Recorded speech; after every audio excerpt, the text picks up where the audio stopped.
au pied de cette décharge. Vous voyez derrière moi cette épaisse fumée, hein, c'est là que le feu est contenu. Ça, ce sont les murs de la décharge. Vous voyez les pompiers qui envoient de l'eau. Il y a un hélicoptère bombardier d'eau qui est venu en renfort, qui passe à peu près toutes les 5 minutes. Vous voyez peut-être un peu au-delà ces flammes jaunes, hein, qui brûlent sur les montagnes de détritus. Visiblement, le feu serait d'origine, en tout cas selon les responsables de la décharge, ils pensent que ça serait d'origine accidentelle.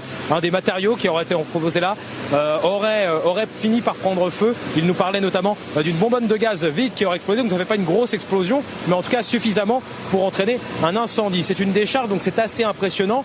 Il n'y a pourtant qu'une soixantaine de pompiers qui sont déployés, seulement une soixantaine, parce que, eh bien, c'est très impressionnant parce que les matériaux en fait qui brûlent dégagent beaucoup de fumée. C'est pour ça que ce panache de fumée, vous le voyez à des kilomètres à la ronde ici.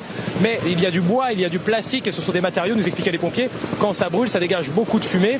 Pour l'instant, ils ne sont pas très inquiets, ils arrivent à le contenir. Vous voyez l'hélicoptère là qui repasse, qui lâche, vous voyez à travers la fumée, qui lâche ce moussant, hein, qui permet d'étouffer un peu les flammes, et qui repasse toutes les 3 minutes même.